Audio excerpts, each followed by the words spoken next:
हरे कृष्ण। सरल धर्म चैनल। इस चैनल पर चर्चा चल रही है हनुमान चरित्र की।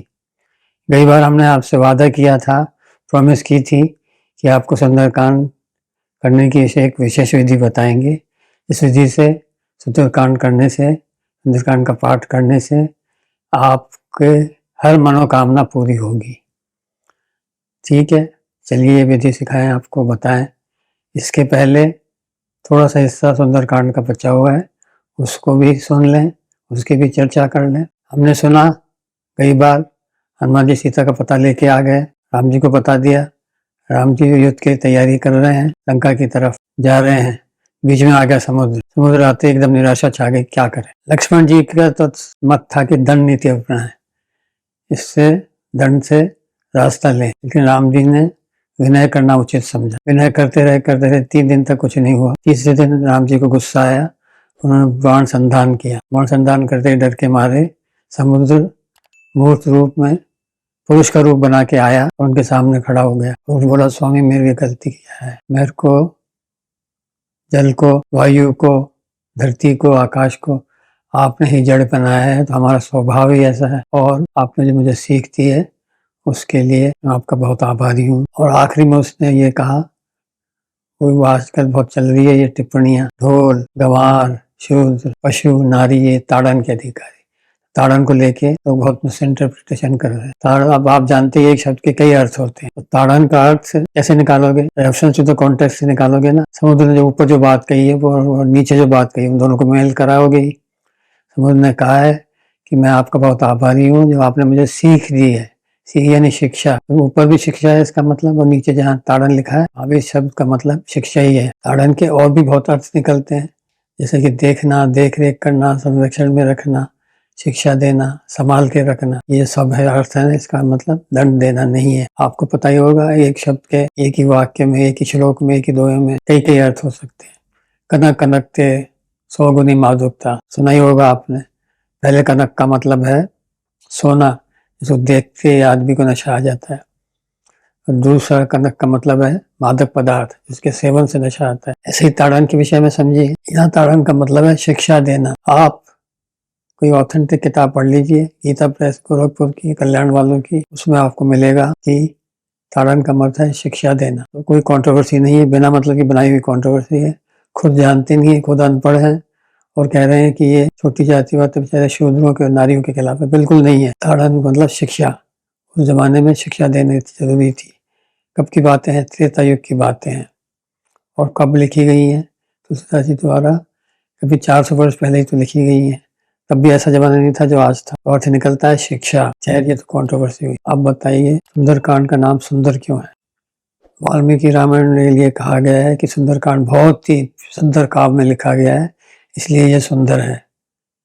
परंतु मैं कुछ और ही सोचता हूँ। आप भी थोड़ा इस पे विचार करेंगे तो आप भी अपने कोई मौलिक अर्थ लेके आएंगे। सुंदर ये है कि राम कथा चल रही है, लीला चल रही है, लीला में सीता का हरण हो गया तो सब जो निराशा छा गई, पूरी कथा ही एकदम ट्रेजेडी हो गई। यहाँ राम जी रो रहे हैं, इधर उधर फूल रहे हैं, जटायु मर गया, सीता की खोज में परेशान है, और फिर एकदम हनुमान जी आते हैं और गेम चेंज हो जाता है। गेम चेंजर है हनुमान जी। हनुमान जी की वजह से सुंदरकांड सुंदर है। हनुमान जी किसकी वजह से? राम जी की वजह से। सुंदरकांड इसलिए सुंदर है कि ये निराशा को एकदम आशा में पलट देता है। Game changer Hanuman. फिर अब समुद्र ने बताया रास्ता कैसे मिलेगा। देखिए राम जी के पास और लक्ष्मण जी के पास दोनों ऑप्शन थे। समुद्र को सुखा सकते थे, वो उसको फाड़ भी सकते थे। सुखाते तो कैसे जाते? पहले तो नीचे उतरते, फिर ऊपर आते। रास्ता लंबा होता या नहीं? सेना को कितनी परेशानी होती। उसको फाड़ते, जैसे मोसेस के लिए रेड सी फटी थी, तो भी पहले तो यूं जाते और फिर यूं आते, लंबा रास्ता हो जाता। तो बढ़िया रास्ता चुना, पुल बनाया। उन्होंने बताया समुद्र कि नल और नील है, ये पत्थर फेंकेंगे तो पानी में डूबेगी नहीं, इनको वरदान मिला हुआ है ऋषियों का। ऐसा ही किया, उनको बनाया पुल और वहां चले गए। कहाँ? लंका। आप सभी जानते हैं। फिर आगे लंका कांड है, वो है, हम उसका मतलब नहीं। फिर वापस सुंदर कांड पे आते हैं, कैसे करें। देखिए बहुत लोग मिलेंगे आपको जो कहेंगे औरतों को हनुमान जी की पूजा नहीं करनी चाहिए। तो आप उनसे पूछिए भाई कहाँ है? तुलसीदास जी ने कहा है क्या? वाल्मीकि ने कहा है क्या? हनुमान जी ने कहा है क्या औरतें मेरी पूजा नहीं करें? राम जी कह गए क्या? ना। तो फिर क्यों? मैं जानता हूँ बहुत सी औरतें हैं, बहुत बड़ी भक्त हैं, हनुमान जी को कोई भाई बांधती है, कोई बाप मानती है, कोई ताऊ मानती है, उनको बहुत अच्छे रिजल्ट्स मिलते हैं, फल मिलता है। ये ऐसी चीजें भूल जाइए। तो फिर हनुमान जी के बारे में एक स्पेशल बात जान लीजिए। ये भी अवतार थे रुद्र के, राम जी भी अवतार थे, परंतु राम जी अपनी लीला समेट के जा चुके हैं, अब शरीर से यहाँ नहीं है। हनुमान जी अभी यहाँ हैं अजय अमर शरीर से। इसी जो शरीर त्रेता युग में था उसी शरीर से अभी भी यहीं रह रहे हैं, अर्थ पे ही, धरती पे ही। तो इनके दर्शन मिलना आसान है इसी कारण से, क्योंकि अपने उसी शरीर में, अवतार शरीर में है। ठीक है, अवतार शरीर हमारा जैसा फिजिकल नहीं है, अलौकिक है, डिवाइन है, दिव्य है, परंतु है यहाँ अभी मौजूद। तो सिर्फ दर्शन मात्र करने हैं, हमें पात्र बनना है। अंधकरण साफ हुआ, हनुमान जी ने हमें कृपा करी, उनके दर्शन हो गए। अन्य देवताओं में को पहले प्रकट होना पड़ेगा, फिर हमें काबिल बनाना पड़ेगा, फिर दर्शन होंगे। तो इसलिए हनुमान जी के रिजल्ट मिलते हैं फास्ट भक्ति करने से। और दूसरा सामान्य नियम यह है, हम जिसकी भक्ति करते हैं उसी को प्राप्त हो जाते हैं। देवता की भक्ति करने से देवता को प्राप्त होते हैं, यक्ष की करने से यक्ष को, राक्षस की, दानव की, दैत्य की करने से उनको प्राप्त होते हैं। और हद से ज्यादा हमें क्या मिलता है? उनका लोक मिलता है। जल्दी करिए आप भक्ति, भूत प्रेत बन जाइए, पितर करिए, पितर लोक मिल जाएगा हद से ज्यादा। हनुमान जी की भक्ति करने से डायरेक्ट आवाजमन के चक्कर से मुक्ति मिलती है और राम जी की प्राप्ति होती है ना। तुलसीदास जी ने कहा है ना, तुम्हें भजन राम को पाए, जन्म जन्म के दुख बिसराए। अंतकाल कहाँ जाए? रघुपुर जाए, जहाँ जन्म हरि भक्त का है। जन्म क्यों लिखा हुआ है? जन्म इसलिए लिखा हुआ है, वहां जाएंगे आप साकेत में, राम जी के धाम में, वहां आपको एक दिव्य शरीर मिलेगा, वहां आपको जन्म होगा दूसरा शरीर मिलने का, और आप वही आवागमन से फिर आपको शरीर मिलेगा, उससे आप भक्ति करोगे अनंत काल के लिए, आपको वापस नहीं आना पड़ता। इस तरह हनुमान जी की भक्ति सुपीरियर है, चाहे मनोकामना पूर्ति के लिए है, चाहे निष्काम है। भक्ति हनुमान जी की मैंने बता दिया क्यों सुपीरियर है। अब आपको करनी है भक्ति, इसका विधि देखिए। किसी से कॉम्पिटिशन में मत पढ़िए कि मैं सुंदरकांड 45 मिनट में कर लेता हूँ और मैं 1.25 घंटे में कर लेता हूँ और मैं रोज 5 बार करता हूँ, मैं 6 बार करता हूँ ना। जो आप में सामर्थ्य है, जो आपका दिल करे वैसे कीजिए, अपनी ही स्पीड से कीजिए, धीरे धीरे कीजिए, एक एक शब्द का अर्थ समझते हुए कीजिए। और जब आप कर रहे हैं, जब आपका मन सुंदरकांड में ही रहना चाहिए, जो भी प्रसंग चल रहा हो वो आपको मन की आंखों से देखते जाइए और पढ़ते जाइए। आप अवधी भाषा नहीं जानते तुलसीदास जी वाली, तो हिंदी का संस्करण ले लीजिए, हिंदी टीका पढ़िए। हिंदी नहीं जानते तो अंग्रेजी पढ़िए, जो भी भाषा आप जानते हैं उसमें पढ़िए। पढ़िए मन से, करिए मन से, इससे ही आपको सिद्धि मिलेगी। इसकी ऑथेंटिक विधि गीता प्रेस गोरखपुर वालों ने, कल्याण वालों ने छापी है। इनका आप सुंदरकांड ले लीजिए हिंदी टीका सहित, उसमें सारी विधि मिल जाएगी। विधि यूँ है, सबसे पहले तो आप आह्वान कीजिए, किसका? सीताराम जी का, भरत का, शत्रुघ्न का, लक्ष्मण का, सारे भाइयों का। हनुमान जी का आह्वान कीजिए, शिव जी का आह्वान कीजिए, वाल्मीकि, तुलसीदास जी को बुलाइए, काकभूषण जी को बुलाइए।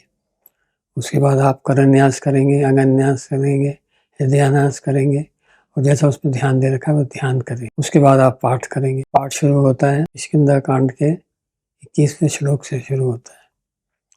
और स्टार्ट जब आप करेंगे तो आप देखेंगे हनुमान जी को शक्ति याद दिला दी गई है, शक्ति को याद आ गया, बहुत खुश हैं वो, खुश हैं कि मेरे को राम काज कर रहा हूँ मैं।